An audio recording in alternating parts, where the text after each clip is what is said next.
राजनीतिक गलियारे में इन दिनों आरोप प्रत्यारोप का सिलसिला लगातार जारी है।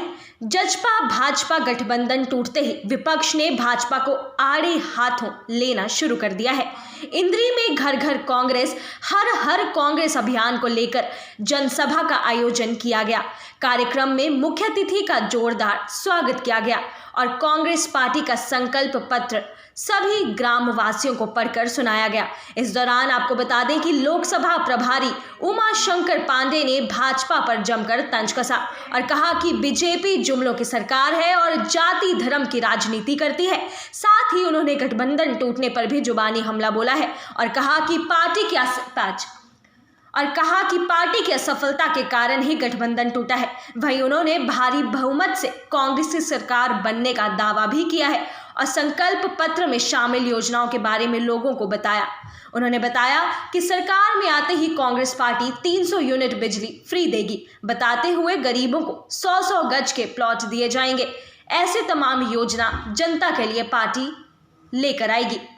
कांग्रेस पार्टी पीछे हरियाणा के सभी लोगों के पास जाकर हर गांव में पहुंचकर उनकी जो समस्याएं हैं उसको संकल्पित करके एक संकल्प पत्र तैयार किया है, जिसमें कांग्रेस पार्टी ने हरियाणा में सरकार बनने पर 15 संकल्प ले लिए हैं, जिसमें 1100 गज का प्लाट और मकान बनाने के लिए 3.5 लाख रुपए देने का वो संकल्प है।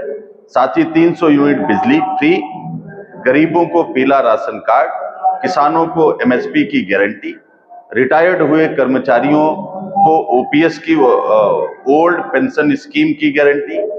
इसी तरीके से हरियाणा में जो 2 लाख सरकारी पद खाली हैं, जिसको खट्टर की सरकार भर नहीं पाई है, उसको तत्काल भरने की गारंटी। ये 15 संकल्प कांग्रेस पार्टी ने लिए हैं। कांग्रेस पार्टी के सभी नेता, वो नेता हो, बड़े नेता हो, पूर्व मंत्री हो, विधायक हो, कोई पूर्व प्रत्याशी हो, आप देख रहे हैं कि सभी एक साथ एक मंच पर आकर इस महाअभियान को, जो जनता से जुड़ा हुआ है, जनता के प्रति कांग्रेस के संकल्प हैं, उनको लेकर हम जा रहे हैं। जिस तरीके से आज इस गांव खेड़ी मानसिंहपुर में कांग्रेस पार्टी के सारे नेता एकजुट होकर यहाँ पर आए, आदरणीय डॉक्टर नवजोत कश्यप जी यहाँ पर हैं, डॉक्टर सुनील पवार जी हैं, आदरणीय भीमसेन मेहता जी यहाँ पर हैं, चौधरी लहरी सिंह जी, इस तरीके से सभी कांग्रेस के वरिष्ठ नेता जो इस इंद्री हलके के हैं, जो इस करनाल जिले के हैं, वो यहाँ पर हैं और इस गांव की जनता को कांग्रेस पार्टी के संकल्पों के बारे में बता रहे हैं और साथ ही साथ ये बताने की कोशिश कर रहे हैं कि पीछे जो भारतीय जनता पार्टी की डबल इंजन की सरकार इस प्रदेश और देश में ये लोग चलाने की बात कर रहे हैं, वो दोनों इंजन आमने सामने आकर पटरी को और इंजन दोनों को नुकसान कर रहे हैं और उस इंजन की लड़ाई में हरियाणा की जनता पिस रही है। आज आपने देखा कि भारतीय जनता पार्टी ने चुनाव के अंतिम समय में, जब चुनाव बमुश्किलन 4-6 महीने विधानसभा के बचे हैं, आज उन्होंने अपना मुख्यमंत्री बदल दिया। ऐसी क्या जरूरत आन पड़ी थी? यानी कि जो सरकार चली है, भारतीय जनता पार्टी ने आज उस पर मुहर लगा दी है कि ये असफलताओं की सरकार थी, ये झूठों की सरकार थी, ये जुमलों की सरकार थी और इसीलिए उन्होंने अपना मुख्यमंत्री बनाकर एक बार फिर जनता को गुमराह करने का खेल कर रहे हैं। लेकिन हरियाणा की जनता बेहद समझदार है और ये इनके किसी भुलावे में नहीं आने वाली, किसी बहकावे में नहीं आने। खट्टर सरकार 9.5 सालों में जनता से किए वादों पर खरी नहीं उतरी है। जब उन्हें पता चला कि सियासी जमीन सरक रही है तो जातिवाद का नारा दे हरियाणा का मुख्यमंत्री बदलने का नाटक किया। लेकिन अब जनता इनके बहकावे में नहीं आएगी।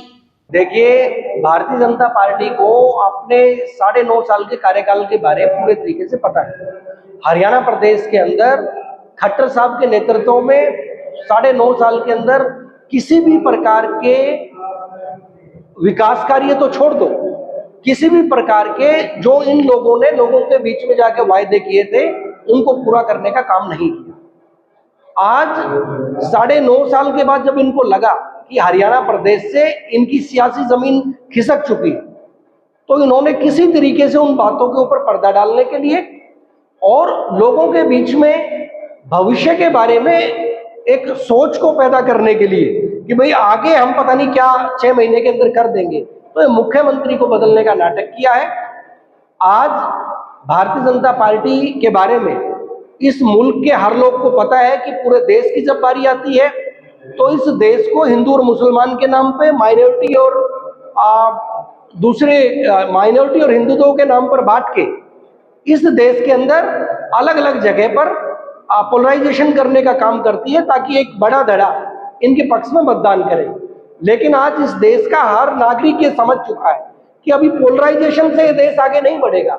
ये देश आगे बढ़ेगा तो राहुल गांधी जी की जो प्रेम की सोच है, जो नफरत के बाजार के अंदर मोहब्बत की दुकान खोलने की बात है, जिसको लेके 4,500 किलोमीटर की पैदल यात्रा पहले राहुल गांधी जी ने की और अब वो बस के द्वारा अलग अलग लोगों के बीच में मोहब्बत का पैगाम लेके, न्याय का पैगाम लेके चल रहे हैं, तो निश्चित तौर पे आने वाला जो समय है वो लोकतंत्र को बचाने के लिए वो कांग्रेस पार्टी का और इंडिया गठबंधन का समय रहेगा। भारतीय जनता पार्टी वो सत्ता से बाहर बैठेगी।